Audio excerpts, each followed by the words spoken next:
All right, hello everyone, welcome to the channel.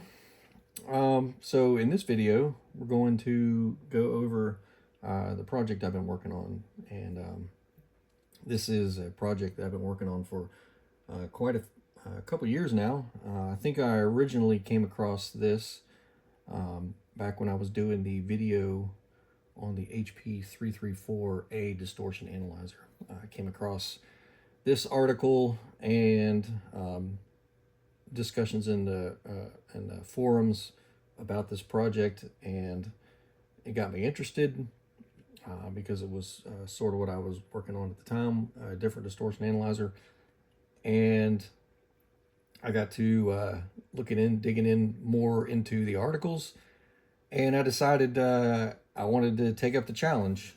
So that's what this video here is going to cover.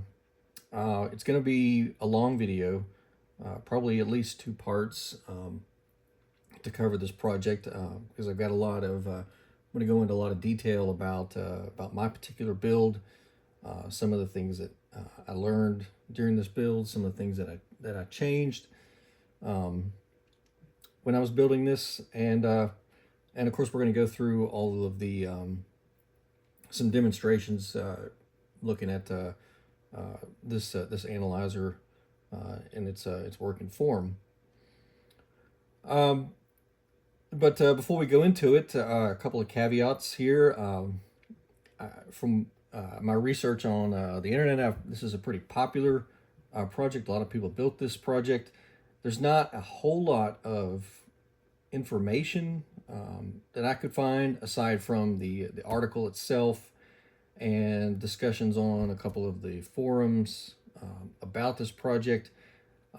There are a few build photos floating around on the internet that I could get some information from, but there's not a lot of anybody's. I couldn't find anyone's personal, I guess, a documented their journey of building this project, I guess, is for lack of a better description.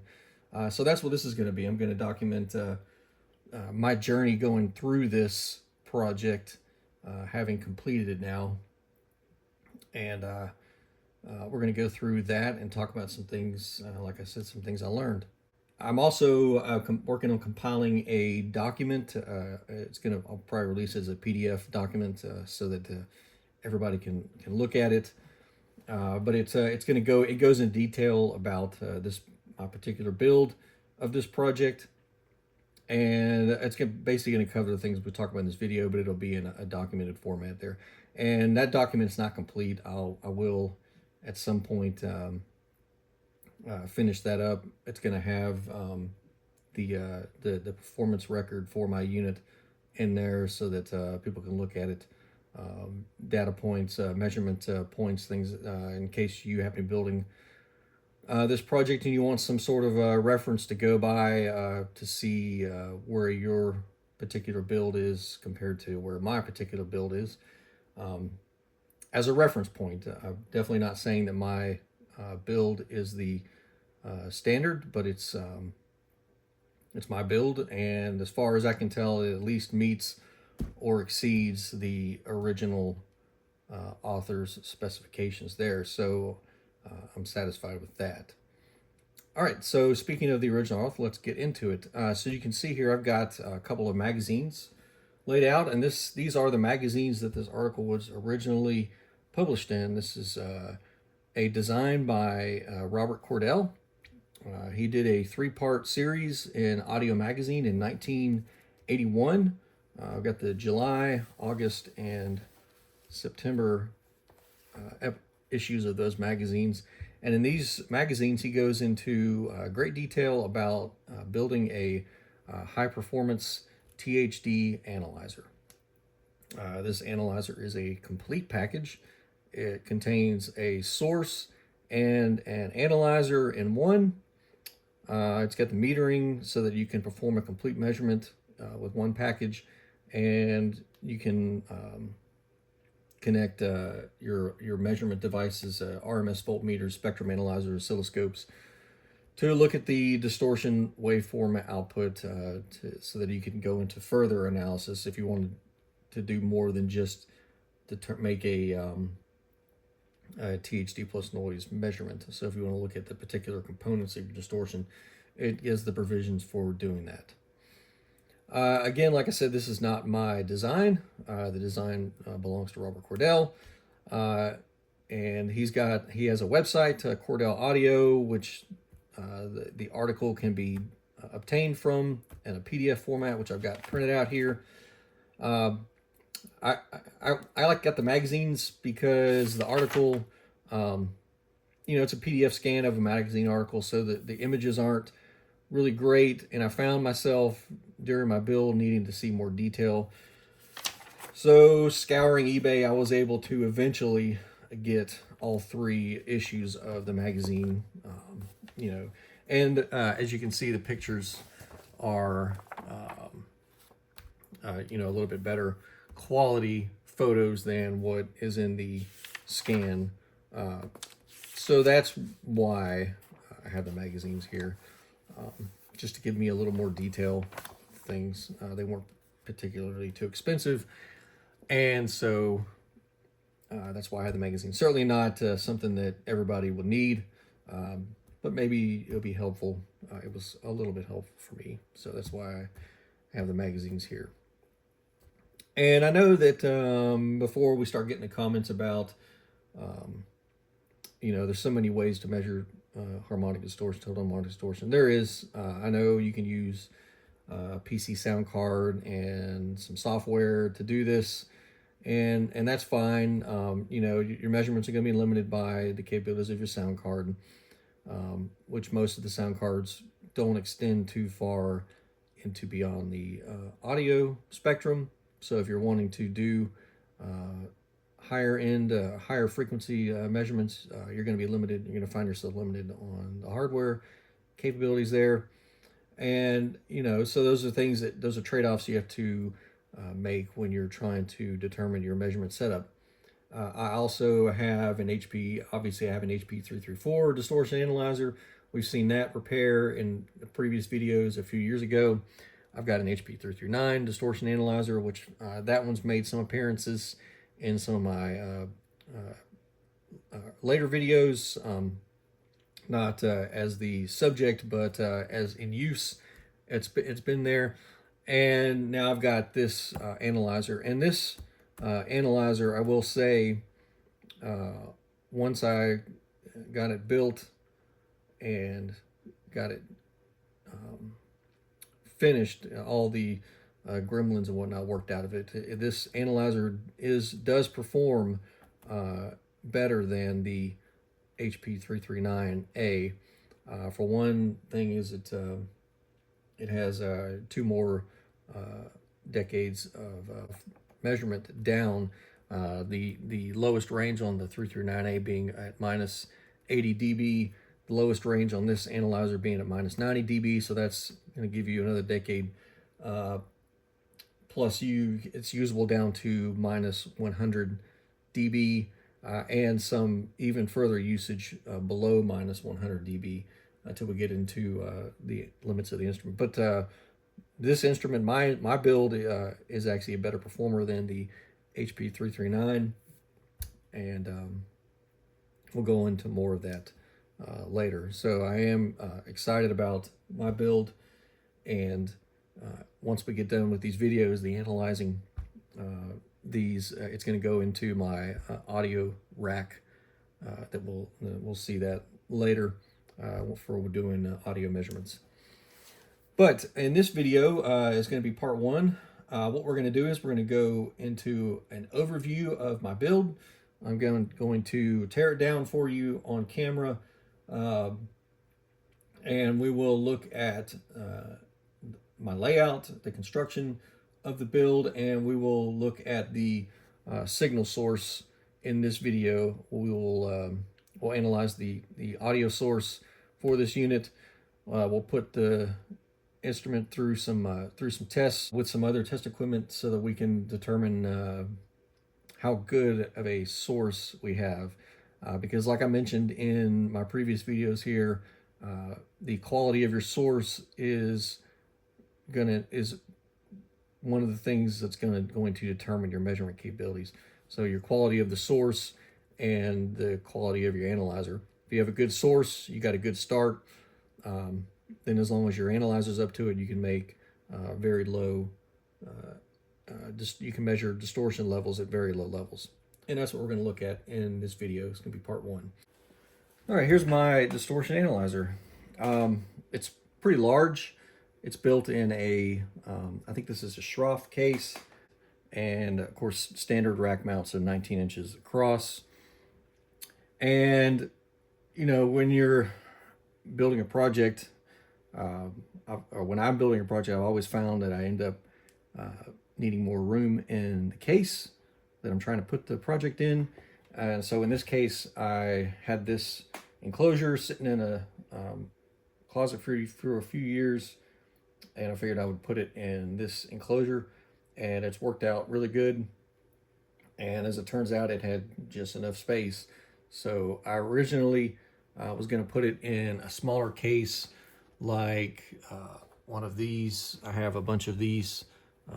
These are also Schroff cases. They're a little bit smaller. I get these from, these are originally, I think, a Sage Instruments product, some kind of communications testing equipment. I'm not sure what it is, but anyway, I usually find them pretty cheap on eBay or spot meets. So whenever I see them, I buy them because they have nice cases, and I just gut the insides and put the cases up for storage. So I've got a couple of these floating around. And I originally was going to put it in one of these size cases, but it's turned out being too small. So I went with the bigger enclosure, and that's what we have here. And that way I can rack mount it. Layout, I changed the layout just a little bit. As you can see, we've got the source controls here, source output. There's a source sync output, which puts out a synchronizing signal that's synchronized to the source.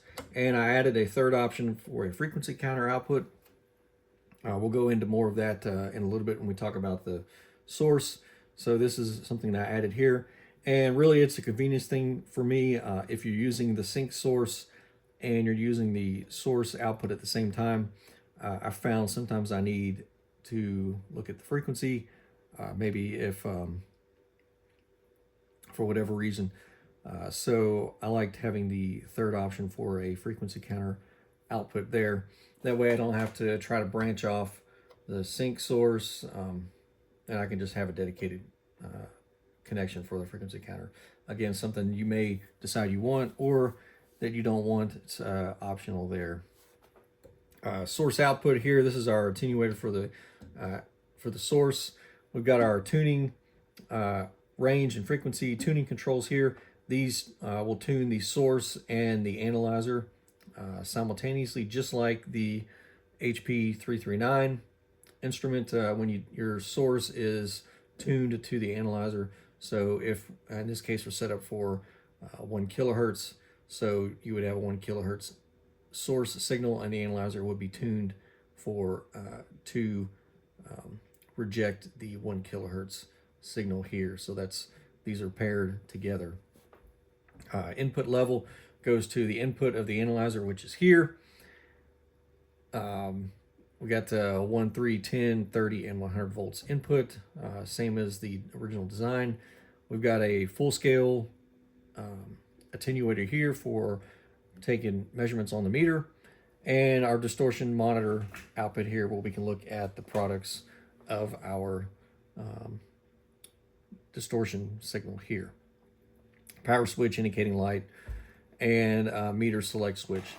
Now, another thing I changed here on the meter select switch is this is a center off position switch.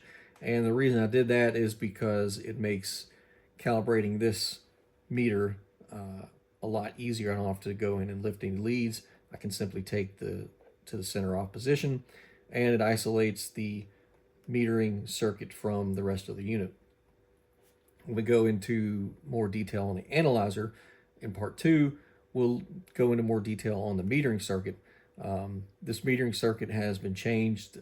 The original design used an average converting circuit, and I've implemented true RMS conversion circuits for the metering.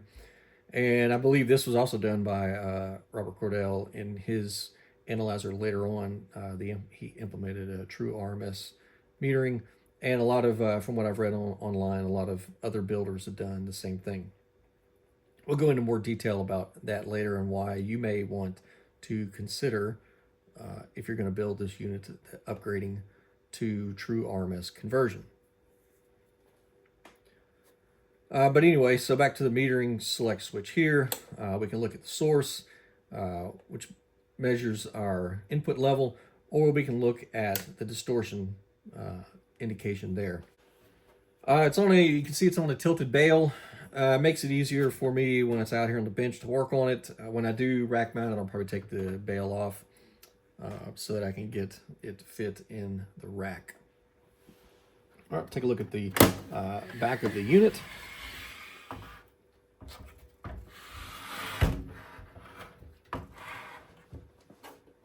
All right, here's the back of the unit. There's not a whole lot back here. We've got fuse, line cord, and this switch here. Again, a little bit of spoiler here, but when we go into part 2, onto the RMS converter circuit, we'll talk about this.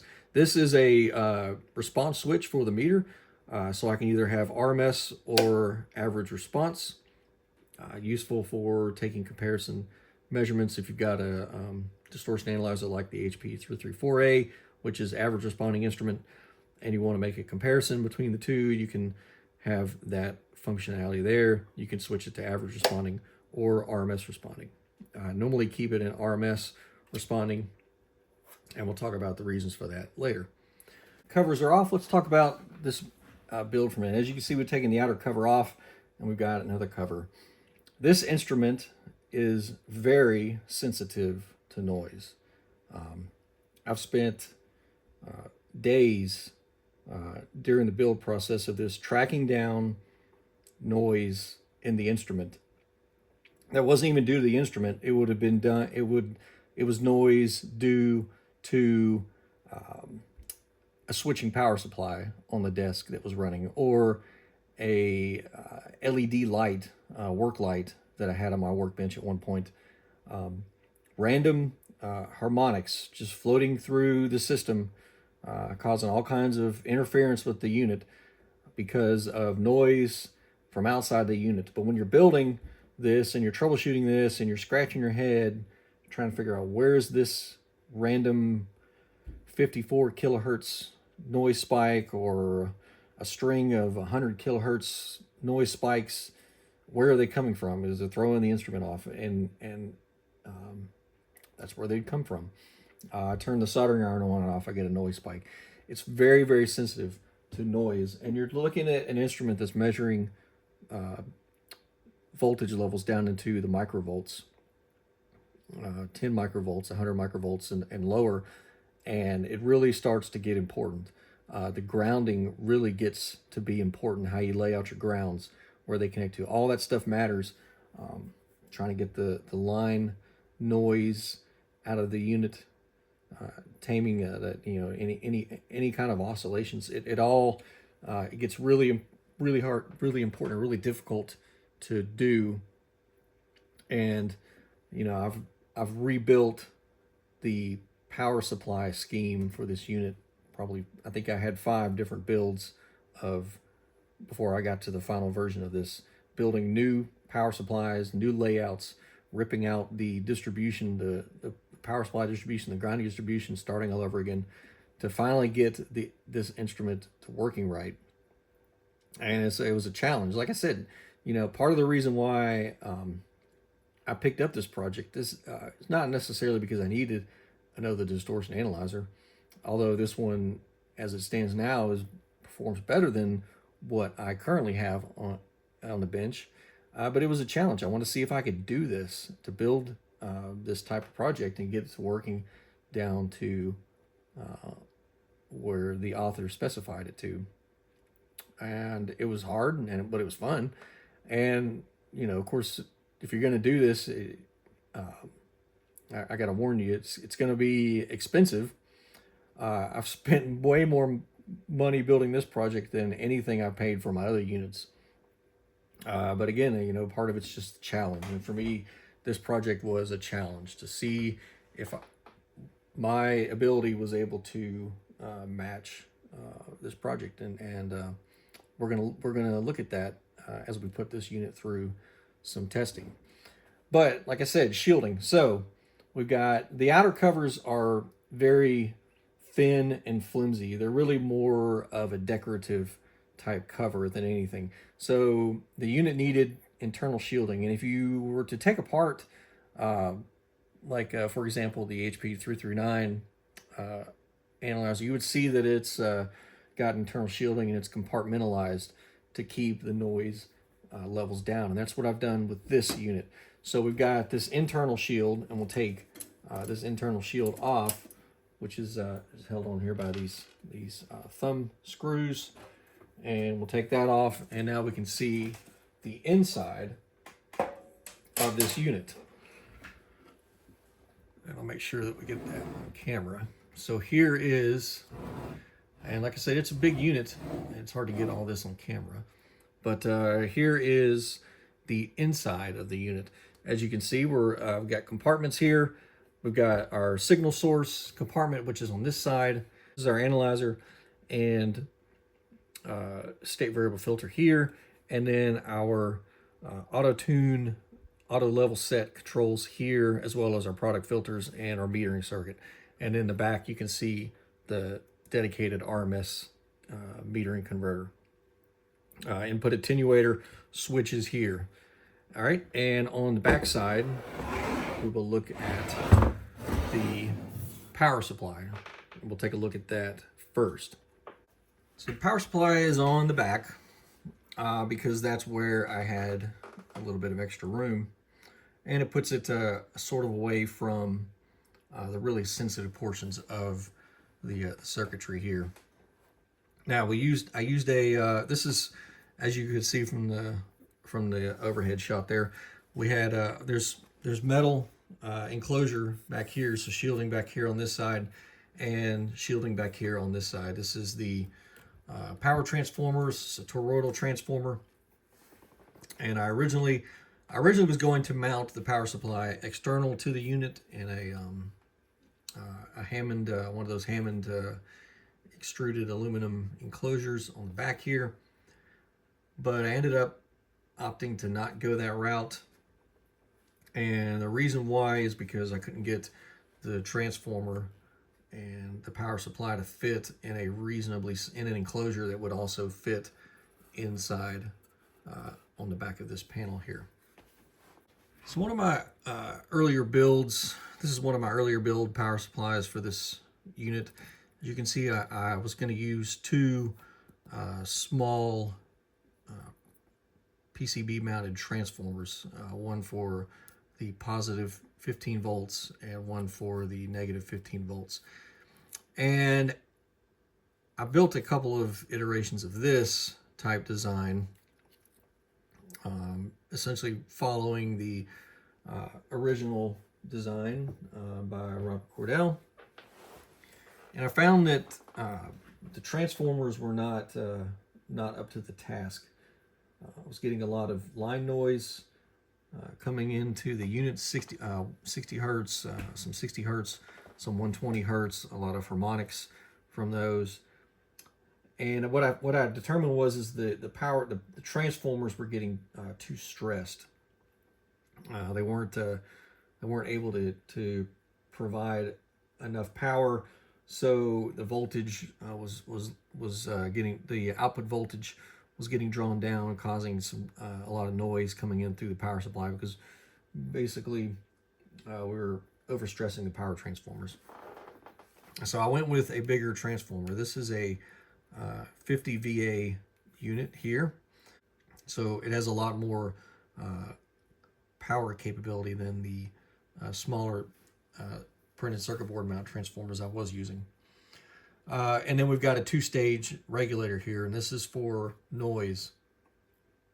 So the first stage here is a pre-regulator. It's fixed. It's got an output of 22 volts.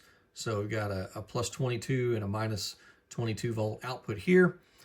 Bridge rectifier, standard capacitor, filter, network, and then fixed regulators here for plus and minus 22 volts. Now, I say fixed because they're not adjustable, but these regulators are the LM317, LM337 three-terminal regulators. And the reason I opted for these adjustable regulators is because they have a better noise suppression than their fixed counterparts. And I go into more detail about this in my article, my printed article.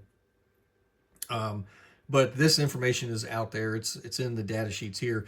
The data sheet specifically talks about using these and placing a 10 microfarad capacitor across the feedback resistors here, and that's what these tantalum caps right here are. And those give you a much better line noise suppression as opposed to not using them. And that's what I've done here. So both of these stages use that, you have that suppression network in there to get the noise levels down. And again, you can read about it, talks about that in detail in the device data sheets, or if you just look on the internet, you can find it. It talks about the noise suppression there, and that's what is implemented here. Now, also another thing too is making sure when I talk about grounding schemes, is using a good grounding scheme here, and you can kind of see through the light shining through the traces. You can see the grounding scheme here. So we've got a bunch of leads going out to all of the various circuit boards and different modules and whatnot of the unit. Red is plus 15, white's minus 15, but we've got one return path, and this is returning from the chassis ground, which we'll look at that in a little bit here. The single point chassis ground here, which all goes back to the center tap of the transformer here at one point. You can see all these ground points going to these star points here, this star point here for the post regulator, and then going to a single star point here at the center tap for the pre-regulator. There's a jumper here just to give me some flexibility when I was determining where to tie in the ground points, whether I wanted to bring this point back to here or I could bring it back to here.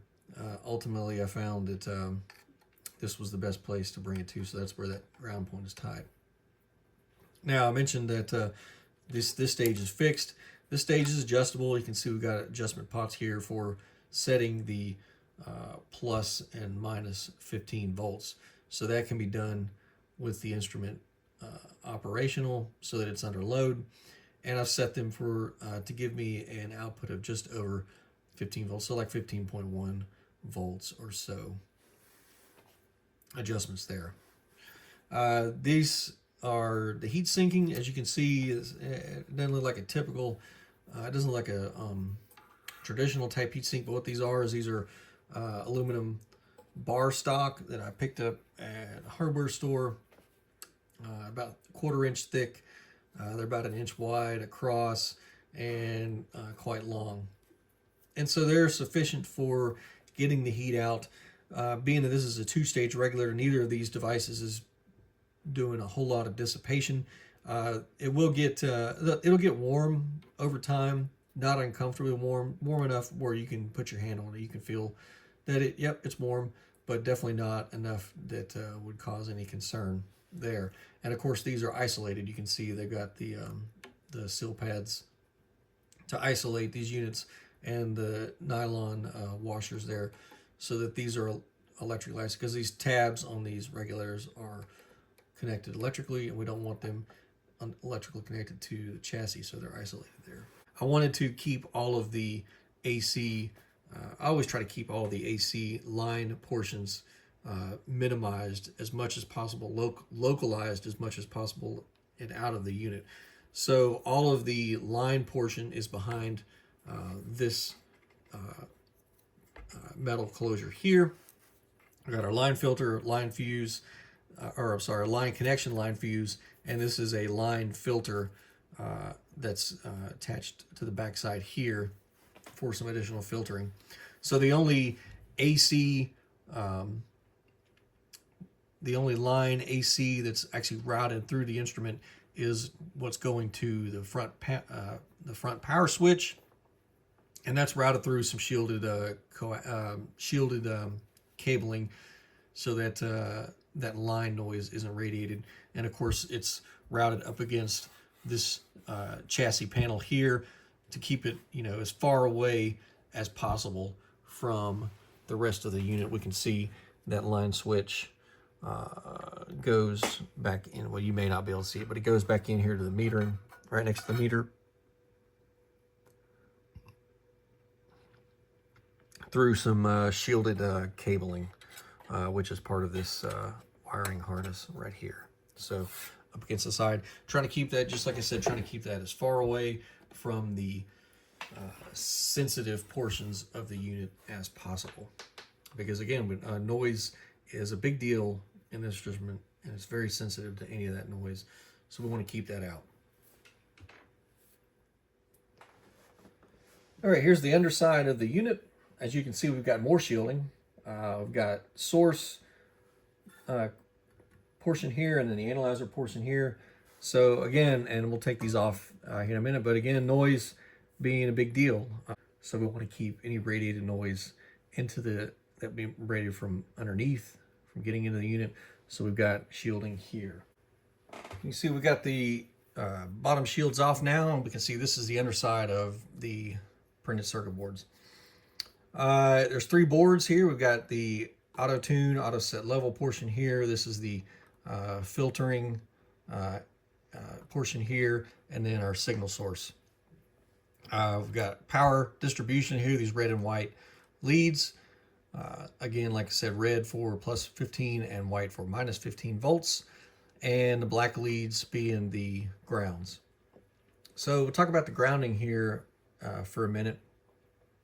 Robert Cordell in his article, and if you're going to build this, you definitely need to read and study the article, because there's a lot of information in there about how to build this unit, how to lay it out, how to do things. And one of the things he talks about in there is the grounding. And so the way that his article describes the grounding is there is a single point chassis ground, and that single point chassis ground is on the BNC connector for the distortion, the analyzer input BNC here, and that connection is connected to the chassis. And from that point, the single star ground, everything else connects. So we run the power supply, and that connects to the single star ground. And then each of these boards has one power common ground lead that isn't routed to the single point ground. So this board has one lead, a black lead here, that's routed, and you can't see it here, but it's routed this way around to the single point ground. This board has one black common lead that's routed to the single point ground, and same for the signal source there. And all those points are, like I say, connected to the single point star ground, which is also the chassis ground. And that's the only place that any of the grounding scheme is connected to the chassis.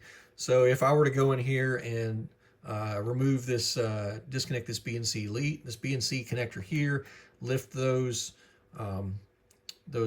washer lugs that attach to that BNC, the ground for this whole unit would be electrically isolated from the chassis. So only one place where the ground makes a connection to the chassis, and it's at the star ground. And then there's a couple other points in this build where some other circuits are routed to the star ground. We'll talk about those later on. But for the power supply, the power scheme, that's how we're routed. So that gray lead that we looked at on the power supply, that one gray lead comes down and connects to the star ground. And then each of the common power supply connections, the 0-volt power supply connections for each of these 3 boards, they don't go back to the power supply. They connect down here to the star ground, and that's where they're returned to. All right, as we can also see here, I'll bring the camera in a little bit. You can see there's quite a bit of stuff going on this board. There's a lot of ceramic capacitors here You can see these ceramics here. These are pretty obvious. You may or may not be able to see some surface mount ceramic capacitors here. Let's see, there's some right in here, some right in here. You may not be able to see these tantalum electrolytic surface mount capacitors here. All of these capacitors, these bypass capacitors, were added later on during my build, and that was to make sure that none of the op amps in this unit were oscillating. After my initial build, pretty much built the unit per the article. Used essentially the same layout, but what I found after my initial build was I had a lot of oscillation within the unit. And I spent quite a bit of time tracking down oscillations in the op amps. And to tame that, I added a lot of bypassing. And if I were to go and build this again, I would incorporate that into the circuit board layout. But these boards are large. They're not very easy to lay out. They're expensive to get the blanks. So instead of laying out and etching new boards, I just retrofitted stuff onto these boards. And that's what you'll see here. So that's why there's so much bypassing on the backside. And we'll see that on the front too when we look at the front siding detail, where I have gone and made changes to the circuit. Instead of, again, making new boards, I've just retrofitted daughter boards to the top as best I could to get those changes implemented. We'll look at those when we look at the top side here. But other than that, there's connections here. This coaxial connection here between E29, per the original article here, that brings our distortion products out of the auto level set circuitry into the product filters, which begin here. We've got, I believe this long piece of coax here is the E32. Yep, so that's the reference, the I reference signal, which is what is used to set as a reference for the auto set level. That's talked about in detail in the article. These blue leads are the auto level control and auto frequency tune. This is E23. This is auto amplitude control, going from the amplitude level control to the auto set level circuit. And then this one is the would be E22, which is the auto frequency tune, going from the frequency tuning control to the bandpass filter there to tune the bandpass filter to null the fundamental. Q reference here, this purple lead here, and all these points are from the original article. We've got our distortion output signal here, and our level signal here. So that when we're looking at the meter selector switch on the front, that's where these signals are coming from here. As you can see, when you build something into a rack enclosure, you'll find that there's not a lot to build on. And this enclosure was no different. I didn't want to mount the components to the outer panels, because then you have a bunch of screws poking through, and like I said, the outer panels are pretty thin and flimsy, so they wouldn't provide a very good structural support. So I had to build up a chassis, and that's what I've done here. So I'm going to go off the tripod here, and we'll take a look at that. So we can see we've got these metal aluminum angle bars here that span the length of the chassis. Now, and I was able to use these rails, these perforated rails here as mounting points.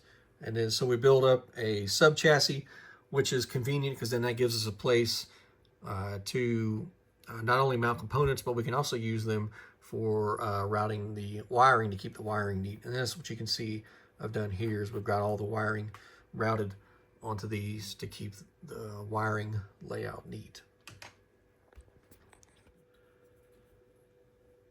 All right, and there is our single point ground. As you can see, it's quite busy right there up underneath the bottom of that meter.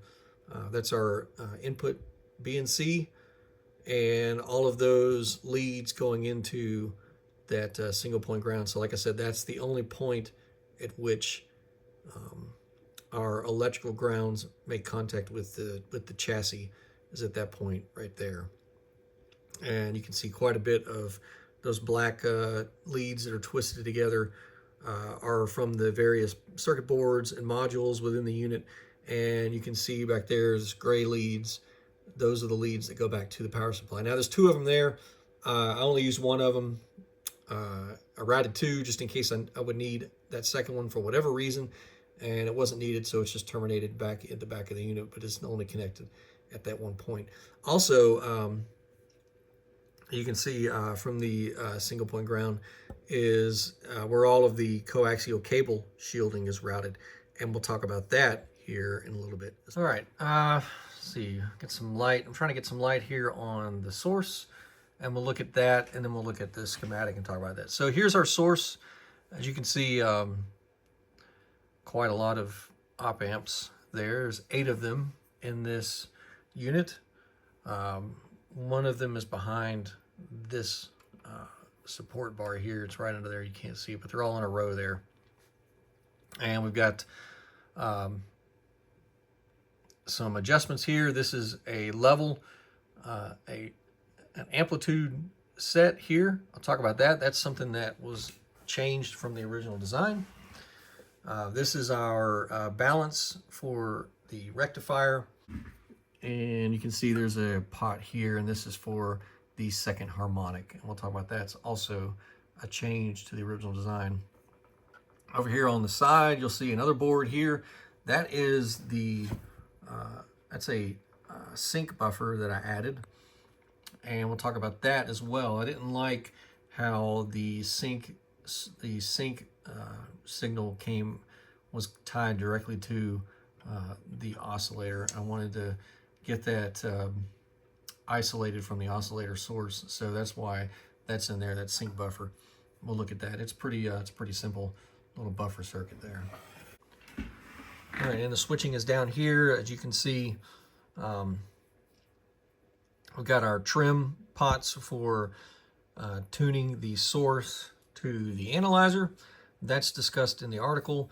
And one thing to keep in mind is when you're doing these, when you're building up these switches, that to keep that positioning in mind so that you can get easy access to these trimmers, these trim pots here.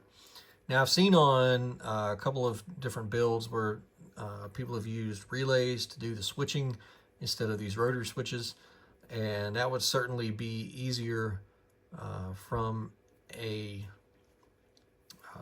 components standpoint, as far as being able to get the parts to build. These switches are kind of, they're not as easy to find. I think they were more prolific back in the early 80s when this project was originally designed, but nowadays these rotary switches are hard to come by and they're very expensive. I had quite a bit of luck with eBay finding switch parts, and I was able to build up these switches, get all the different wafers and whatnot I needed. But certainly, if I was going to build this again, I'll probably consider using relays. You can get a bunch of relays for pretty cheap.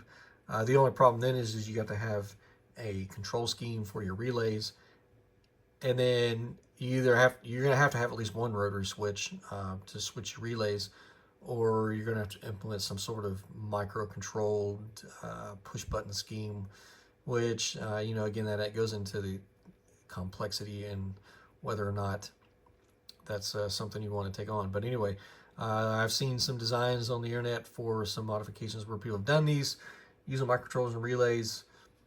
So it's been done, and certainly it could be done. But this is how I ended up building my unit.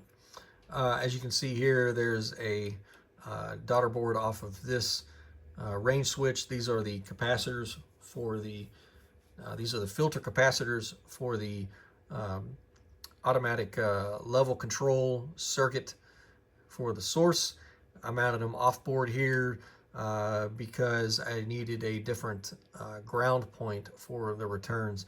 So these are mounted here, and then the single ground from this board is routed back to the single point chassis ground there. The original ground had this tied to another ground point on this switch, which was then, that ground was then routed through the coax of one of these cables back to the CP3, which is the auto set level auto frequency control, and then the ground was made at that point. I didn't like that idea. I didn't want to route that ground to the board and then route it back to the chassis from there, because like I said, I'm trying to keep all of these units. I don't want to bridge the grounds between the units. I want all the grounds to go to one point. And so that's why I've done it this way. So now this signal source board has the one ground that goes back to the chassis, and these points also go back to the chassis single point ground. So anyway, just to keep the grounds from chaining onto other boards, that's why I did it that way. And it seems to work pretty well for that layout. A couple other things here. You can see these coaxes here going to the frequency counter and the sync off the buffer, which is right up there. So let's take a look at the schematic, and we'll talk about some of the changes here that I've made to the signal source. This is a page from the PDF of the original article here, from the let's see, what is that?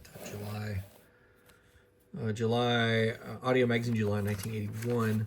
And this, like I said, is also articles available on Robert Cordell's website. It's cordellaudio.com. You can get the article there in a full. It's got all 3 issues in one PDF. That's what this is. Just downloaded the PDF and printed it. And I've made some. These are my notes here that I've written onto this page. So, like I said, we talked about the different grounding. There's different grounding symbols here. We've got this one with a triangle. That's a single point chassis ground at the input jack. We've got this earth type ground symbol here, which is a second single point chassis ground. And that's mainly on CP2, which we'll talk about that in part 2 when we talk about the analyzer portion there. And then we've got the multi-point circuit ground. This is the ground which is most common on each of the boards. So the way this works is each board has a ground trace that connects all of these multi-point grounds, and then all of those multi-point grounds are routed from one point on that board back to the chassis ground at the input B and C. So each board's multi-point ground here routes to the chassis. All right, this is a state variable oscillator, and I'm not going to go into a whole lot of details about what that means. You can look that up on the internet and research state variable oscillators. State variable oscillators and state variable filters are essentially the same topology, except one is an oscillator, so it maintains, it takes its output, feeds it back to the input, and the gain of that oscillator is such that the oscillation is maintained. And we maintain it at the correct gain level so that that oscillation is just maintained. So we don't want too much gain. If we had too much gain, then what happens is the signal level continues to rise to the point where the circuit essentially saturates and goes into a full clip. And if we have too little gain, then the signal level just decays away and oscillation stops. So we want just the right perfect amount of gain so that the oscillation is just maintained, so that the level doesn't get too high or too low so we maintain that oscillation. And that's what is done here. So we've got the frequency determining portions of the circuit, which are here. These are our trim resistors. We looked at those. Those are the trim resistors that are mounted on that range switch for trimming the various frequencies of oscillation. We've got our, so these are the this will be the R portion of the circuit, and then the C portion of the circuit, which go across these integrator op amps here. So the R portion and the C portion, which determine the frequency of oscillation. Once we've got oscillation occurring in the circuit, that output is then rectified here, and we've used in this a couple of transistors. These are 2N3904 NPN transistors here that are in a full wave rectification scheme. These are balanced by this control here, which is R24, and the circuit talks the article rather talks about how to balance this so that we get symmetrical rectification of the positive and negative half cycles. Here talks about, so this will be what a improper adjustment. Here you can see we've got imbalance, and this would be a balanced adjustment there. We're going to do that on the oscilloscope. Everybody's got great oscilloscopes with cursors and whatnot nowadays, so that's should be an easy thing to do. I believe the article talks about looking at the output here. I found it a little bit easier to look at the output here, although there's nowhere to attach a test lead. You just have to probe there at the emitter junction of these two transistors. But anyway, maybe if you're going to build this, maybe that would be a good place to insert a test point. You'll have to look at how you want to build your unit. But anyway, that adjustment's made here. So now we've got our output signal from the oscillator. It is fully rectified here into a pulsed DC that is fed into this op amp here.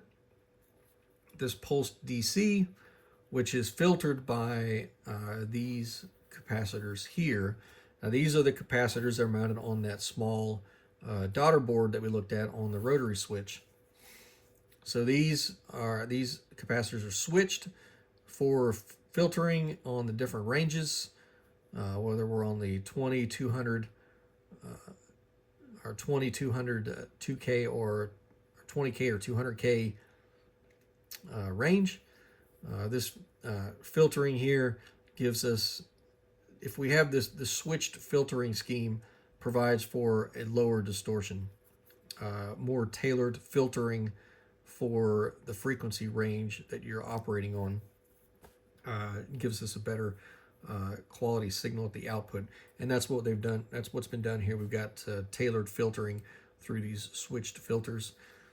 This voltage here is compared to a reference voltage here, which is where the first adjustment, or the first change rather, was made.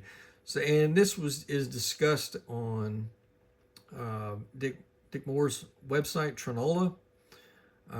He talks about implementing this level control adjustment here in place of R19. And what I've done is I've replaced R19 with a 10 kilo ohm adjustable pot. And we looked at that on the board. And what that allows you to do is that allows you to trim this reference voltage, which then changes as a convenient way to adjust the output level of your source. Now, again, with most things in electronics, there's trade-offs. If you get your signal level too low, then you're going to be limited on your maximum output level. Too high, and you start having issues with distortion levels.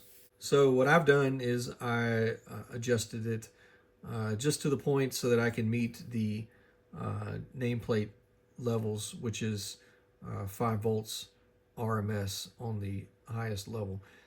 So I just trim that so that I get a little over 5 volts on the highest output level, and that's where I've got it set. And you can look at it on the in what's called loopback, where you're looking at the distortion levels, and you can see how making those adjustments might affect your distortion levels. All right, on the op amp here, that error signal is fed here through some resistors. We've got some back-to-back diodes here. These diodes basically essentially speed up the feedback loop. If you have a large error signal, these diodes will forward conduct.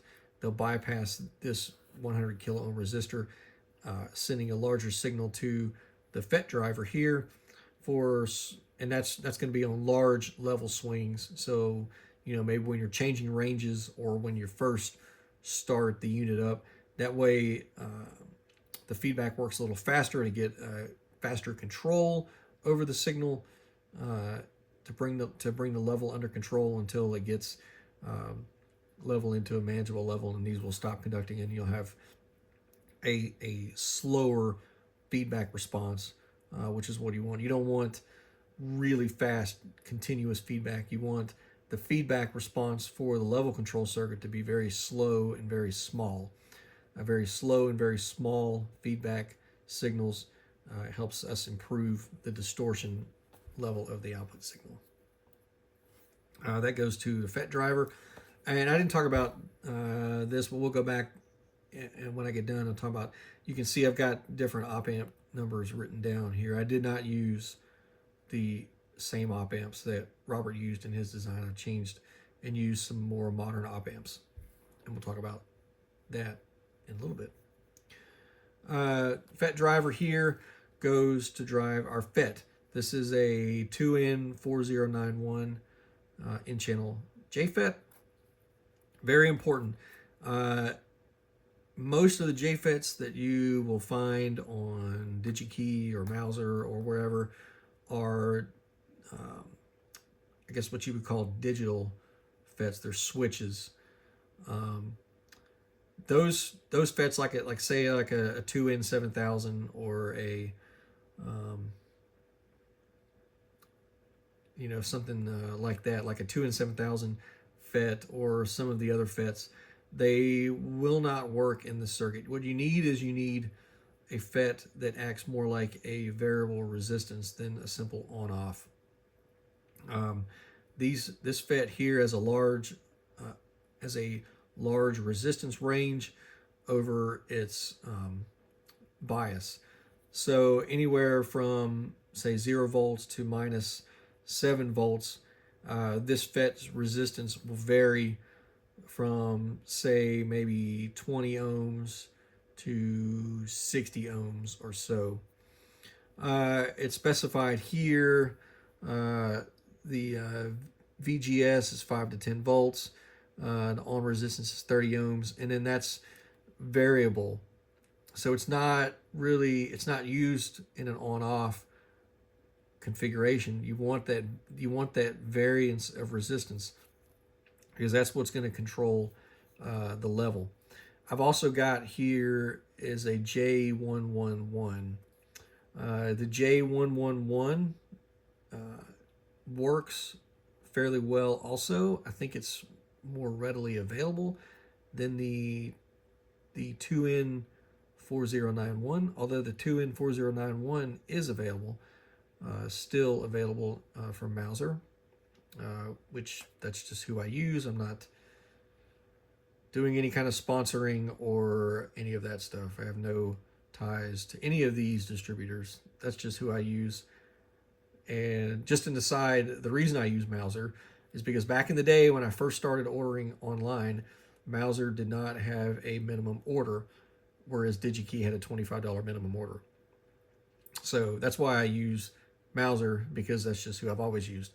I think DigiKey got rid of their minimum order, and I use them too. I go back and forth depending on what I'm looking for and who's got what in stock. but my default is Mauser just because that's out of habit, who I've always used. So there you go. In these videos, when you hear me talk about ordering from Mauser, that's why, because that's just out of habit who I use. I use lots of different distributors, but anyway, so there you go. All right, off of the aside. The 2N4091 transistor is available. I think I've got some in a package. Yeah, here we go. So dig through all of my transistors here. Here is a 2N4091 FET from Mauser, still in the sealed up. But anyway, they come in a package like this. Yep, like that. They come in a package like that. I think it's a TO18 3-terminal metal can package, and they're about $10 a piece. So they're kind of expensive. And unfortunately, this analyzer is full of them. I'm guessing because at the time they were readily available and they met the criteria, electrical criteria for what Robert needed for his design, and that's what he used. Now, there's actually only 3 places where it's critical that you use this particular part. This is one of them in the level control. The other 2 critical places are when we get into part 2 on the analyzer side for the for tuning the auto frequency and auto level set. Those are the other 2. The other 2, there's critical places to use of the 3. Now, they're used other places too as switches, simple on-off switches, and those places can be any kind of on-off type FET. So like the 2N7000 FET would be acceptable to use in those places. But in the 3 places in particular are this and those auto frequency and auto set level. Now, I've also used, so in this oscillator, I ended up using the genuine article 2N4091, like the one I just showed you, metal can part. But I have also got a bunch of a PN4091, which is the same FET. PN4091 is the same FET. It's in a plastic package, so it looks like a TO92 transistor in that black plastic package. And that's what I used for the analyzer portion there. Again, because I actually found some on eBay, which were legit, not counterfeit, fake parts. And I bought a bag of 100 of them for really cheap. So that's what I used in there, and they seem to work okay. They seem to work just fine. But like I said, the J111, I originally started with that one because I could get that for pretty cheap, and it seemed to work okay.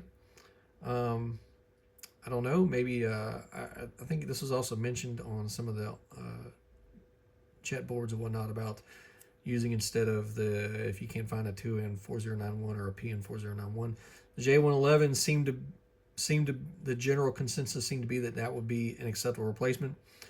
I didn't do a whole lot of experimentation with the J111. I switched over to the PN4091 pretty early on in my build, and I've stuck with that until I got to the 2N4091, and that's what I ended up using. All right, so anyway, so that's our control FET, and like I said, this acts as a variable resistance, and what happens is you get this bias here from the feedback loop, and that biases this JFET, which alters the resistance here, which changes the gain of this feedback loop. So this is a feedback loop for controlling the level. And depending on how much gain this amplifier here has, controls the feedback going back to the inverter here, and that controls the level. So we have oscillation here, output rectified here, pulse DC, smooth DC compared to a reference DC. We get an error signal out here. That the magnitude of this error signal is either sped up or it's slowly fed into the FET driver here, which then biases this FET, changes the resistance of this FET right here, which then alters the gain of this network here, which is taking a signal or taking a sample of the oscillation signal here, and then the gain of that is controlled, and then a controlled portion of that gain is fed back here to maintain this circuit, the gain just enough to maintain oscillation, not too much so that we overdrive, and not too little so that the oscillation decays away. Maintains just the right amount of feedback to maintain this in oscillation. And that's our oscillator. Now, another change, and we looked at that, is the second harmonic trim. This is also discussed by Robert Cordell later on, and discussed on Dick Moore's Tremolo webpage, where he went and built a standalone of just the oscillator. Another change that he implemented, and that I've implemented here. So what we do is we remove this 750 kilo ohm resistor, and I've replaced it with a 100 kilo ohm resistor in series with a 1 meg 20 or 25 turn trim pot in here. And what that allows us to do is that allows us to trim the local feedback of this FET.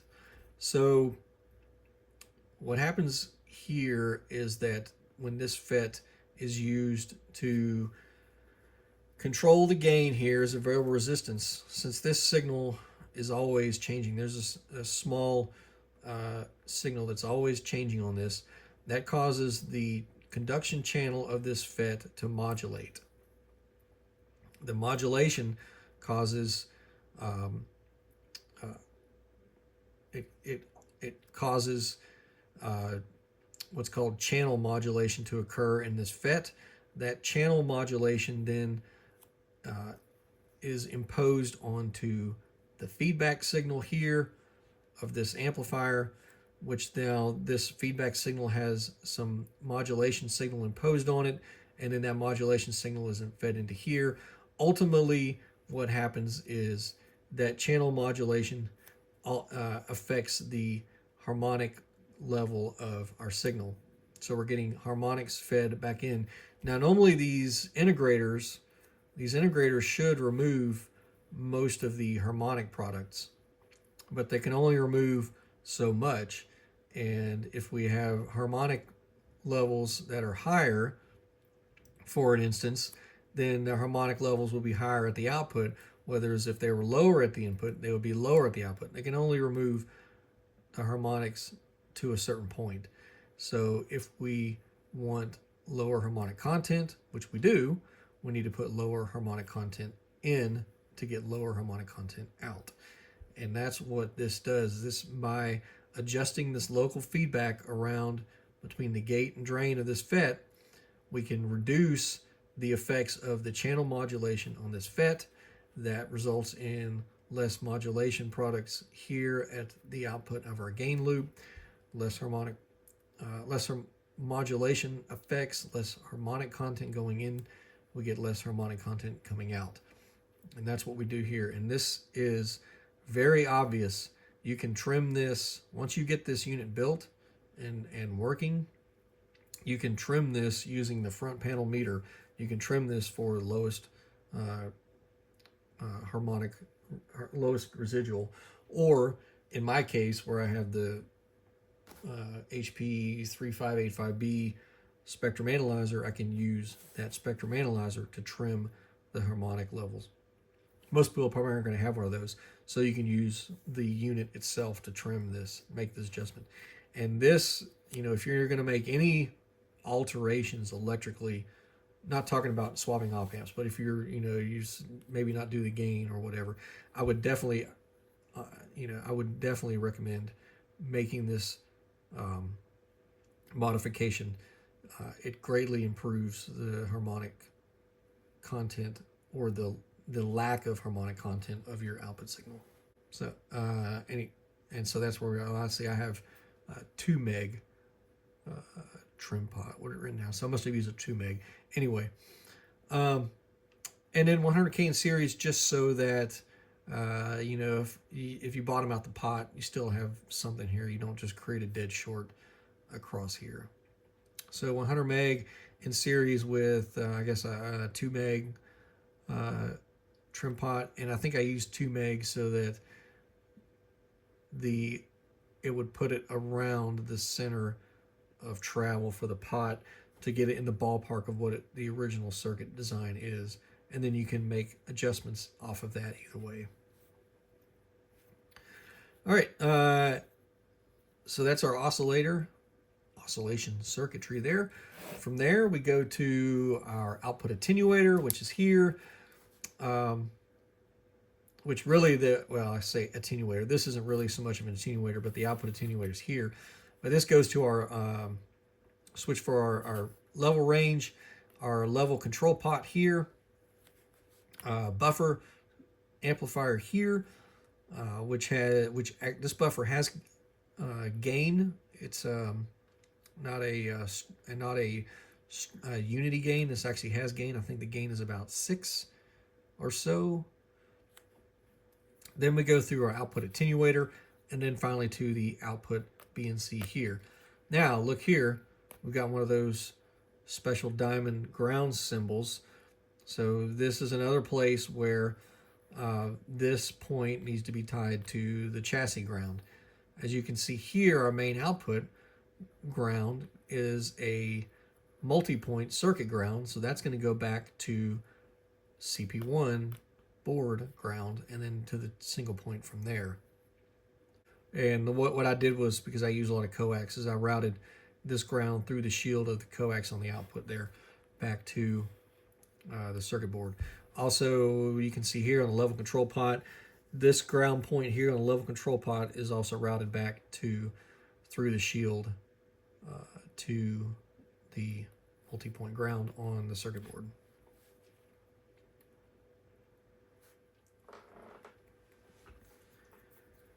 Let's talk about op amps. So a lot of these op amps here, well, there's the original article only shows 2 types. We've got LM318s and we've got the NE or SA 5534s. So 318s here, here, and here, 5534s for the other op amps. And at the time, those were, and they still really are very good op amps. But we've got new op amps, and so why not use new op amps? So that's what I did. I did a lot of sort of experimenting with this. All the op amps on my build are socketed. I can take them in and out, swap them, and because I've got a little bit better measurement capability, and I've got with the spectrum analyzer that goes down to 20 hertz, I can get I can use that to take measurements of harmonic levels and figure out what op amps work best for different places. And we'll talk about that now. So right off the bat, IC1, that is, in my build, I've used an OPA 604. And these, I've got some 8-pin dip versions of this, but the one that I used is an SMD part, and it's mounted on a adapter board. Like, I don't think this is not one, but this is an example of what it is. So it looks like that, right? So it's on an adapter board. So OPA 604 for IC1. IC2, the integrator, I used an LT1468. This is a high-speed op amp, and it works pretty good, but there is a caveat.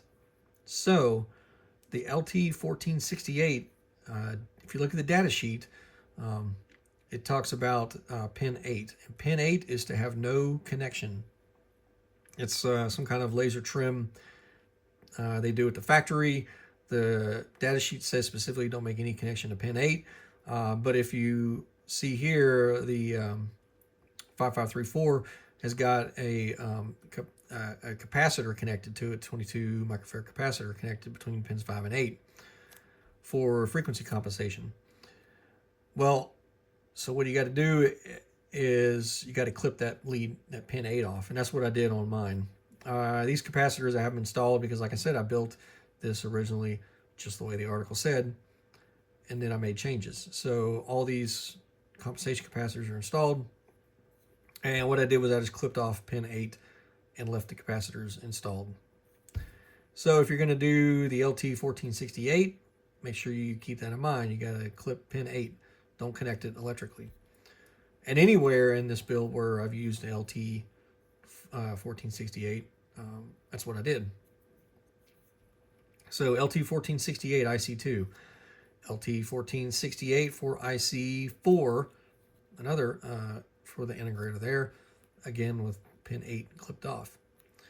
IC5, which is the for balancing the full wave rectifier, I kept as an LM318. Seemed to work just fine. Didn't see any noticeable changes in the distortion levels of the signal. Now, when I didn't just throw these in there and just see what I could do. One by one swapping. I spent weeks swapping in different amplifiers, using different ones in different places, and this is what I found gave me the best results in this build here. So I've done a lot of my measurements, and this is what I've used to determine the lowest distortion levels, the highest purity signal of this oscillator. I encourage anyone building this to experiment and see what you can get. The differential amp for the level control, I used an OPA314. This is a FET op amp.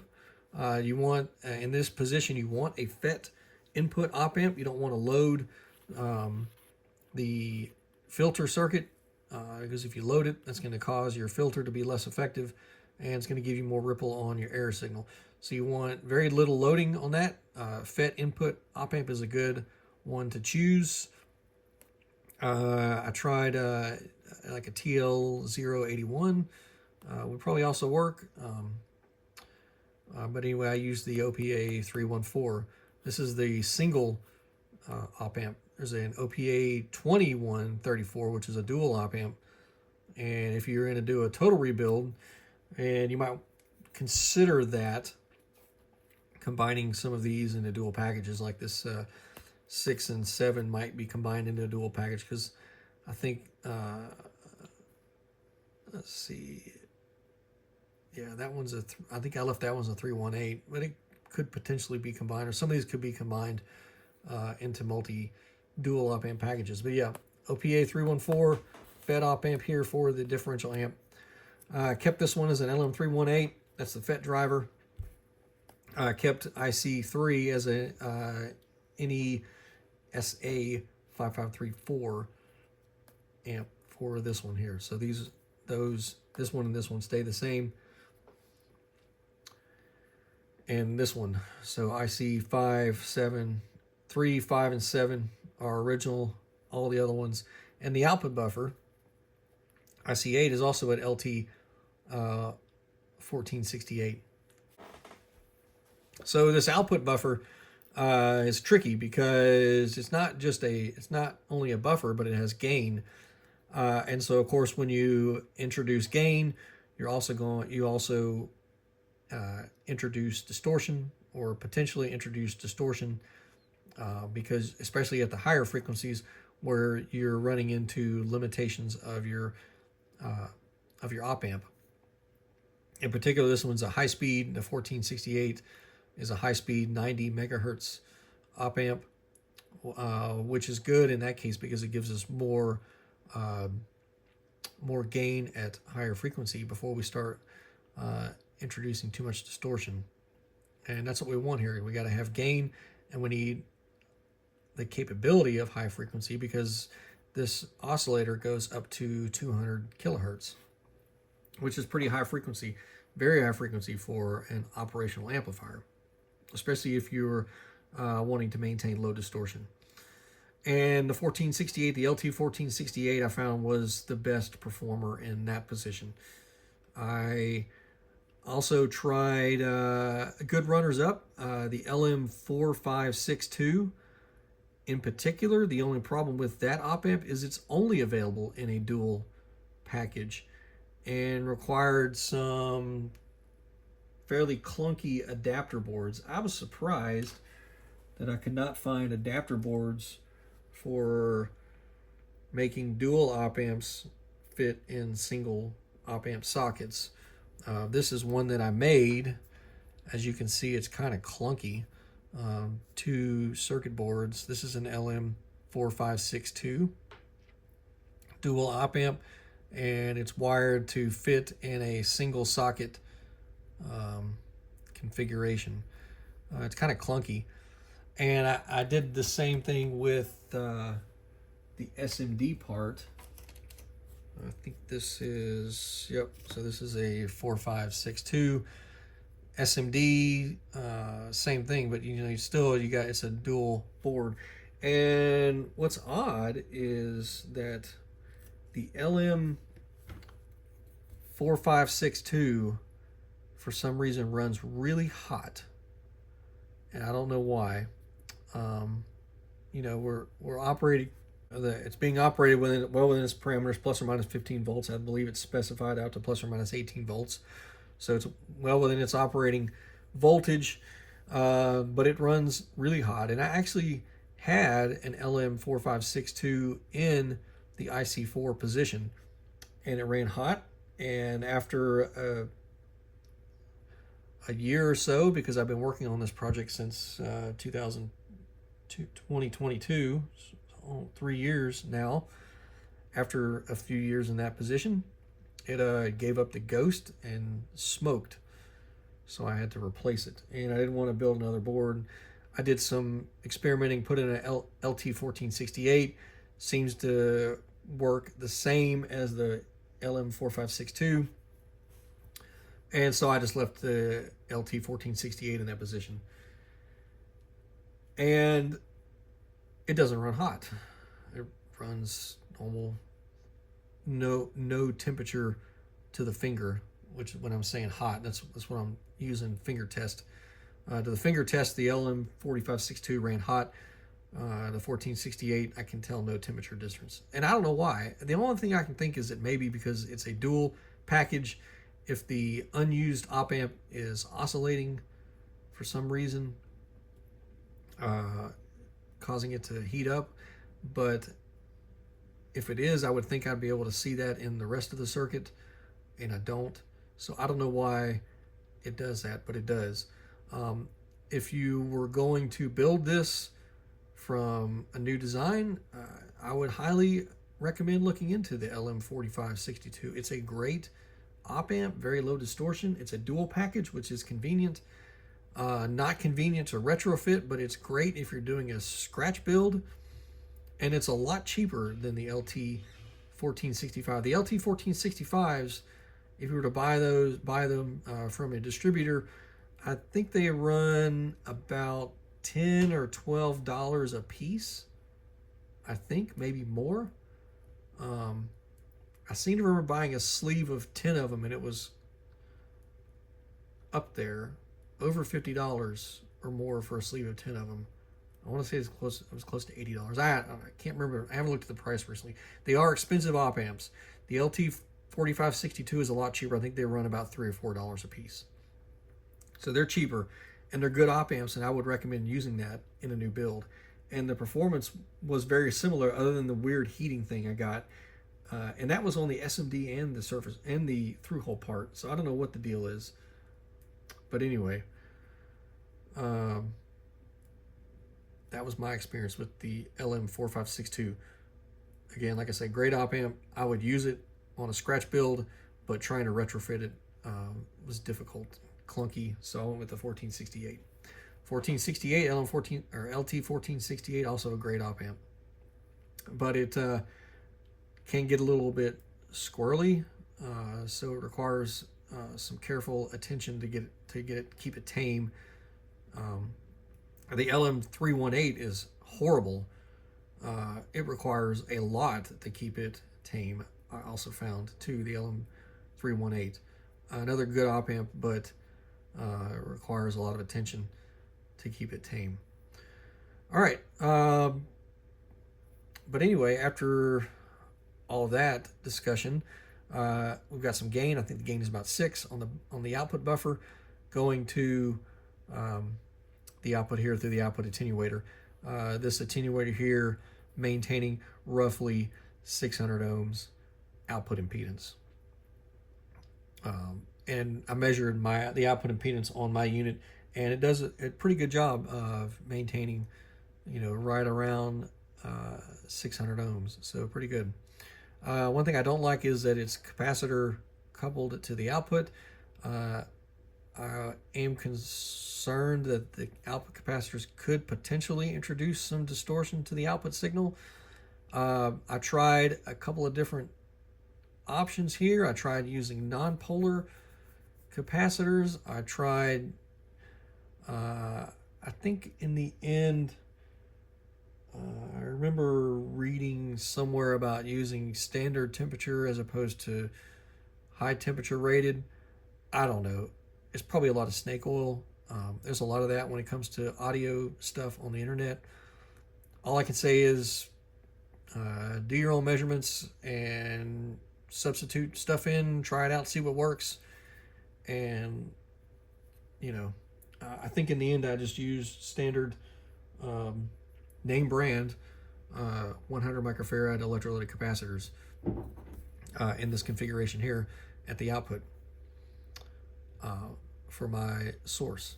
So we looked at the schematic here for the signal source, and if you want more information, you can read about it in the article here by Robert Cordell, who is the original designer.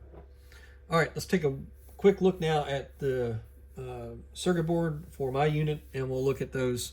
Since now we've talked about all those things, we can look at those changes that have implemented there on my build. All right, here's the board for my build. Yeah, I know it's upside down, but this is where I got the camera positioned here. And we can see all 8 of the op amps here. Again, like I mentioned before, so OPA 604. This is an LT 1468. This one is a 5534. IC4 is an LT 1468. Then this is the LM318, which is the balance for the rectifier. OPA 134, which is the ABC differential amp. Then I think this is an LM318 FET driver, and then the LT 1468 again for the output buffer.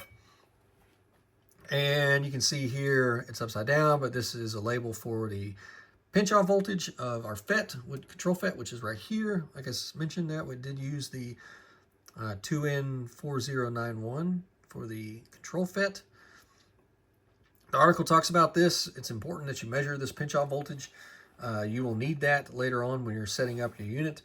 You want to try to get a one that, you're going to get what you get. But this is the one I measured. And the article tells you how to measure. It's pretty easy. You set it up the FET on like a breadboard with a 1 mega ohm resistor and a variable power supply, and you can measure this pinch-off voltage here. And you need to note that. So I noted that for the oscillator is minus 6.05 volts. And then you can use that later on to make sure that at all your different frequency ranges at E8, which is here's a test point, you want to make sure that the pinch-off voltage is not exceeded. So ideally, your operation would be about half of this, so somewhere around minus 3 volts in my case, because that keeps it in the linear region of that FET from 0 to minus 6.05 volts. That keeps the FET operating in the linear region. You get outside of that and you're either cut off or you're full on saturated. At that point, your channel is essentially full open and the FET's not controlling anything at that point. It's just wide open. So as long as we're within 0 to minus 6.05 volts, the FET can control the channel, and therefore it can control the oscillator level. This is the level control pot that I added here. We talked about that at the input to the differential amp. This is the R24, which is the original design. That's where we balance our rectifier, which is these transistors right here. That's our rectifier. And this is the second harmonic FET here that we use to trim to minimize the second harmonic level. And I've got some labels, as you can see there on this, to kind of point me in the right direction. And some labels there also for making adjustments. Once you get this set though, you can leave it. So you can set it for minimum harmonics and then you can leave it. All right, right here we can look at the sync buffer, and I'll pull that out and we'll look at that real quick. There's really not much to that. All right, so the sync buffer, it's pretty simple. We've got, this is a, let's see, I've used the LM4562. We talked about that, dual op amp there. It goes through stage here. There's a trim point there to let me trim the sync level. Then it goes through another op amp here and then to the output. And that is the sync output. And 2 op amps there so that I can maintain the phase relationship with the source. And it gives me some isolation from the source here. At the same point, tied off at the same point, just gives me some isolation. What I found was that with the original layout here, connecting an external instrument to this point here, it disturbs this oscillator. It introduces distortion to the signal, and it moves the needle around, and it's just it's very unsettling, and it's not very professional. It doesn't seem very professional, I guess is the word. It doesn't seem very polished. When you hook up your external instruments to a piece of test gear, it shouldn't affect the instrument itself. So if I want to hook up a frequency counter to this analyzer source, I don't want it to disturb the analyzer. I want it to be invisible. I don't want this analyzer to know that anything's hooked up to it. And so that's why I added this buffer. This gives it some isolation from this so that doesn't upset the operation of this source. And I definitely don't want it introducing distortion, degrading the signal source. So this buffer was added. Originally I had put an op amp here. It ended up that it was not really needed and it caused some other problems. So I just removed that op amp. There's an empty socket there now. As you can see, what this does is this takes off the sync source, clips it with these diodes here, gives me about a 500 millivolt-ish square wave peak signal. That's what drives the frequency counter output. So pretty simple. But that's a convenience thing, is having that dedicated source for a frequency counter. Since we didn't look at it, we can look at it here. Also is a schematic of the power supply, full wave rectifier, filtering, pre-regulator, fixed pre-regulator. Talked about these 10 microfarad capacitors across the voltage divider for setting the output voltage that give us additional ripple rejection. And then we've got lots of these other rectifiers here just for the reverse voltage protection on the regulators that again talks about in the data sheet. Then you have these bypass diodes here around different parts so that to protect the regulators. Post filter Here, some more filtering, and then the main regulator here, plus or minus 15 volts. Same thing, except we got adjustable set point here for adjusting the output voltage, and the same capacitors here on the feedback network to give us ripple reduction. We've got 2 stages of voltage regulation, give us lots of rejection from our input line, anything coming in off of the line, and get that noise out. We want a nice, clean supply voltage. I think, the term might be a super regulator. It sounds pretty fancy, but that's basically what it is. It's just 2 regulators in series. We've got some regulation for lots of rejection, then some regulation for more line rejection till we get a nice clean output. And that's what we have there, in plus or minus 15 volts. All right, so we built it. So how do we test it? And how do we know if it's working to the way it's supposed to work? Well, normally, in case of like, say for instance, the Hewlett-Packard does the 339A distortion measurement set. So we'll go with that. It's got a manual, and it tells you these are the specifications for your instrument. If you can meet these specifications, then your instrument's working. But in this case, it's a little more complicated because it's not a production instrument. It's a like a DIY build it on your own instrument. So we have to go with, or all we have to go with is whatever Robert Cordell specified in his article as for performance. So let's take a look at what Mr. Cordell has specified for the performance of his instrument. And then we'll take a look at the signal source on this unit, and we'll see if we can meet that criteria for this source. All right, so what we've got is a page from the original article, part 3. And this is towards the end of the article. And then we have 2 charts here. We've got residual level, residual versus level as a function of the frequency. And this is on the 3 volt range. And we've got residual versus frequency as a function of the input level on the 3 volt input range. All right, and we've got 2 charts. We've got one for THD residual versus voltage, and THD residual versus frequency here. And what we can see is that, for example, on this chart here, and I'm going to use that one because I've got a larger version here, which is the same chart. It's just been snipped and enlarged for to make it easier to read here. And I've got a table at the top here, but otherwise it's the same chart. What we can see is that for a given level at a given frequency, so for example 1 volt RMS at 10 kilohertz, we should have a residual of 0.001% or minus 100 dB.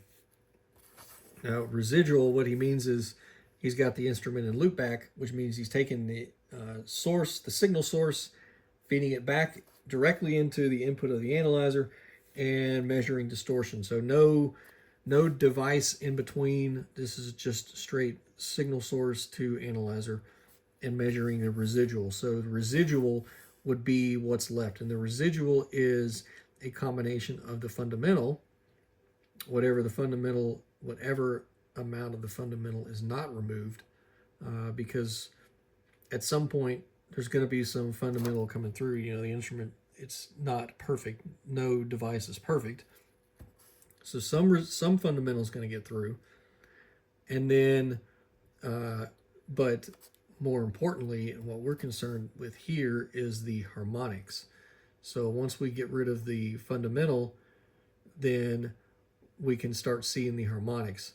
And we talked about this in detail with a video I did, I think 2 videos back, where we used an active twin T notch filter to suppress the fundamental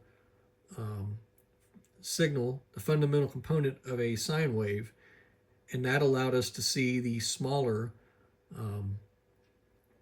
harmonic content. So by removing the fundamental, it allows us to zoom in and see the smaller things in this case being the component signal, the components, harmonic components, second harmonic, third harmonic, and so on. And that's what we're going to do here. So if we can look at the signal source through a notch filter, we can suppress the fundamental using the spectrum analyzer, and then we can look at the smaller harmonic components. Then we can use some math and determine the harmonic distortion of the signal. Or we can more simply, we'll look at the magnitude of the harmonic components in relation to the magnitude of the fundamental, and we can make some ballpark estimates of harmonic levels, because we're not going to quantitate noise in that method. We'll only be able to look at harmonics. So that's what we'll do now. We'll get the active twin T notch filter out, and we'll do some notch measurements on the signal source, and we'll see what that can reveal. Here's what we got. We've got our analyzer, distortion analyzer, set up. As you can see, we're not putting anything into the analyzer input. We'll do that in a little bit. And we got the annunciator here, reduce level, telling us to turn the switch down because it can't find the signal. But we've got our source coming out here. We're set for 1 kilohertz because that's a good place to start there. And I've got, we're on the 1.5 volts, and I've got a 1 volt signal coming out, adjusted for 1 volts coming out here into the coax of our twin T notch filter. We've seen this before, and it's already tuned. I found the best way to tune this is just to hook the output to the RMS voltmeter. I can quickly tune it, null that fundamental down. It's much faster than doing it with the spectrum analyzer. And speaking of spectrum analyzer, we've got our signal here on the spectrum analyzer. And I know that we've got some fan noise. I know people love fan noise, but that's just what we have to deal with. Unfortunately, all of these instruments, most of these instruments are built with cooling fans, especially this spectrum analyzer. And it's going to run because I want my analyzer to stay cool and work for a long time. So hopefully we can deal with the fan noise. But we've got spectrum analyzer set up, and I've already got it referenced to the top there. We see we've got a signal of 12.6 plus 12.6 dB. That will be our starting point. And I'm going to put the notch filter into filter, and that's going to go away. And we can lower the bandwidth down, resolution bandwidth down. Of course, that's going to make it sweep slower, but we can get more detail there. And there is our fundamental right there, whatever we didn't null out. So we can see we did a pretty good job of nulling that, and that's gonna work. It'll be enough to do what we need to do. I could certainly fool with it longer, but we don't need to. So we're gonna go range, and we're gonna down range to start bringing those distortion products into view. Oh, there it is, right there. So there's our second harmonic, and this looks like a third harmonic. Yep, that's going to be our third harmonic right there. So you can see we're pretty low down into the noise. Now remember that we started off at plus 12.6 dB, and now we're looking at a minus 109, 108. So we'll say 12 12 dB plus 12 dB, and we're at minus 108 dB. So the difference, so if we add those two together, 108 is 120 dB down from the fundamental to the second harmonic. So that's where our second harmonic is. Our third harmonic is going to be right about there. That looks like it. Minus 112, a little bit low, about 4 dB lower, so minus 124. If we call that 108, it says 110 now. Of course, that's going to change. We'll give it 108. That makes it maybe a little more realistic. So we're minus 120 dB at 1 kilohertz. So that's a very good signal, very good source. And it's important because when we talked about this instrument, the range, the specifications of this instrument. So Robert Cordell specifies in the introduction to this instrument that his goal is, I'm going to read this, is that our goal is a measurement floor of less than 0.001%. So a floor of 0.001%, that equates to minus 100 dB for our floor. That's our measurement floor. And our source needs to be less than the floor. Otherwise, if our source is above the floor, we're not going to ever get to that floor. So our source is 20 dB below that floor. So we have lots of margin to the floor with respect to our source. So as long as the analyzer is up to the task, the analyzer floor is less than 100 dB, we should easily be able to meet that goal of a measurement floor of 100 dB. So let's take this source now and hook it up to the analyzer and see how the analyzer performs. All right, I'm going to take this cable and hook it up to the analyzer input, and we can watch on the camera here as the analyzer does its thing. We can see that we hooked it up and it's automatically tuning out the fundamental. We'll range down.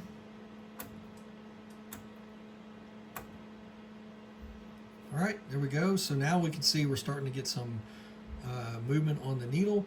So right now we're in the minus 80 dB. So this will be minus 80, so minus 90, minus 100. We can see at this point we're already at we've got the goal of minus 100 dB. Let's go down another range and we can see here. So now 90, so 100. So this is our goal right here, our measurement floor, less than 0.001. So this will be our floor. Now, we looked at the reading on the spectrum analyzer, and we took a reading based on the second harmonic only, not factoring in noise. So we did a harmonic distortion measurement for second harmonic only. So that's very generous, a very generous reading. We didn't factor in the third harmonic, which was 4 dB down from the second harmonic. So that's going to raise the total harmonic distortion because those components are going to add, there's a ratio that you can apply to add those two components together to figure out what your total harmonic distortion is. Then once you factor in noise, that's going to further raise our measurements, so then we get total harmonic distortion plus noise, and that's what we're looking at here. So now we're looking at total harmonic distortion plus noise, because this instrument doesn't know what is a fundamental, what's a second, what's a third, what's noise. It just looks at everything going in and adds it all together, and that's what we've done here. So what we're reading here is a combination of fundamental, whatever isn't rejected by the analyzer, plus the second harmonic, plus the third harmonic, fourth harmonic, so on and so on, plus all the noise algebraically added together, and we have a meter reading. So how does that compare to the author's original measurements? All right, so we look at, for 1 kilohertz at 1 volt RMS, and he has specified here that so this is 0.001, 0002, 0003, 0004 for 1 volt at 1 kilohertz should put us at 0.0004%. And here we are looking at 0.004% because we're using the 1 to 3 volt scale because we're on the 0.003% range. And we are sitting right where the author says we should be at. But there's a catch. So this meter right here is showing us the value in RMS. If we switch it over to averaging, we dropped a little more. And this is what I talked about when I talked about the averaging versus RMS. It's not so noticeable here at lower frequencies. But when you start getting into the higher frequencies, the average value tends to be more generous than the RMS value. So the average value is calculated for a sine wave, and it's calibrated for a sine wave. But the distortion products are not going to be a sine. The distortion product conglomerate, all of the distortion products aren't going to add up to be a sine wave. They're going to be some random. It's a combination of multiple signals, which are not going to be a sine wave. So what happens is when you start to measure a non-sine wave with a sine wave calibrated instrument, your measurement's going to be off. And that's what we see here. And that's why I wanted to use the RMS. So we're in RMS now, and this is average. And you can see that changes, even though they're both calibrated for the same signal. So the RMS gives us a more representative, a more accurate measurement of distortion, total harmonic distortion, because it doesn't care about the shape of the incident wave. It only cares about the power that's within that wave. And so we get a more accurate signal or a more accurate measurement. The average converter is only accurate for a sine wave. And we know that we're not putting a sine wave in there. So we're going to get some measurement errors. And that's what we see. Now, I like having the capability of switching between the two because, like I said, I like being able to make comparative readings between instruments that aren't average responding versus instruments that are RMS responding. And that's what the capability gives us there. But for normal measurements, I would always prefer the RMS measurement. The HP339A is a true RMS instrument. And if you care to read the service manual, there's a whole section in the service manual dedicated to touting the benefits of RMS versus average responding metering. And they do some bragging in there about how their instrument is a true RMS metering, and that makes it superior. And the true RMS metering is more accurate. And you don't get that extra generosity you get with the average responding. Now this, I say all this to point out that this article and these specifications are specified in average. So if we're meeting the specification with RMS measurements as compared with average measurements, then we're definitely going to meet the specification for average measurements, and that's what we can see. So by meeting the specification in RMS, we're going to meet the specification in average. So how do we do for the other bands? Well, let's just range up. So now we'll look at 10 kilohertz. And we can see 10 kilohertz at 1 volt RMS.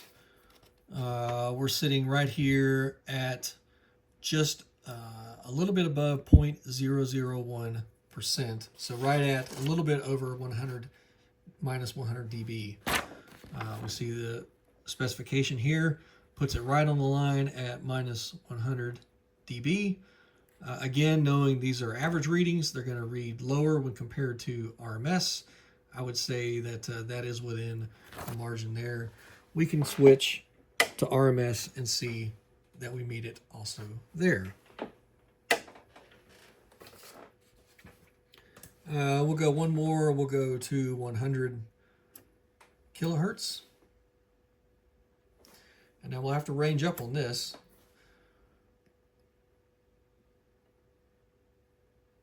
And there's 100 kilohertz. So now we're at minus 80. So this is minus 80. So we're sitting at right about minus 85.7, 0.8. Where does that fall on the chart here? For 100 kilohertz at 1 volt RMS, we should be right about, let's see, this is 0.003, 004, 005. We should be at 0.005. And there we are right at about 0.005. Again, looking at RMS versus average. Switch it to average, and we see that there we are with the average responding meter. So, again, at 100 kilohertz, we meet the specification there. Let's go to 200 kilohertz. At 200 kilohertz, we'll have to uprange again. And here we are at 200 kilohertz. So at 200 kilohertz, our source, our residual is, so now we're at the minus 70. So this is minus 70, minus 78, and a little more, about 78.4 dB. Looking at 2 kilohertz. So right here, sitting right about just above minus 80 dB. Again, that's where we are. Now we got to do a little bit of eyeball in there. But again, we can see that if we go back to average, now we're below 80 dB, which would put this line just below this minus 80 dB. So we meet the specifications on average and versus RMS. And you can see at higher frequency, there's a much greater change in the difference between, there's a much noticeable difference between average, which is what we're looking at here, is average versus RMS responding, about 2 dB difference. So this page is from a flute manual, and it shows for various incident waveforms the difference between true RMS versus average responding. You see for a sine wave, we get a value of 707 volts RMS, corresponds to a reading of 7.07 volts on the average responding. But now we start looking at other waveforms, half wave rectified sine waves. We see the error there, 1%. Full wave rectified sine waves, we see an error there of 3%. Square waves start getting really bad. Now we got 11% error. And triangular waves, triangular sawtooth waves, 4%. So the error gets pretty significant, 10% there in some cases. So that's why, like I said, I opted for the true RMS. And you'll know that it's the true RMS implementation is rather costly, but you know, that's a decision that you have to make going into something like this. And in part 2, we will look at that in detail, the RMS converter that I built for this unit, and we'll look at the schematics of that and see what all goes into that. But for now, I'm going to wrap up this video on this distortion analyzer, and we will look at the analyzer portion in part 2. We'll do some more testing. We'll talk about the changes that I implemented in that section, and we will do in that section, in that part, we'll talk about how to actually test this instrument. And in part 2, we will put this instrument, I will actually show you the method that I used to calibrate this instrument to the best of my ability, make sure that the meter reading we're seeing here is an accurate indication of real world conditions, and it's not fluffed. I spent, like I said, I spent over 3 years building this. I don't want to have it full of fluff. I want an actual instrument that actually shows me the real world conditions, and that's what we have here. But you'll have to stay tuned for part 2 of that. Let me know what you think in the comments. I'm hoping to get comments from people who have built these instruments, and I'm certainly looking for feedback on this. But that's all for now, and thank you for watching.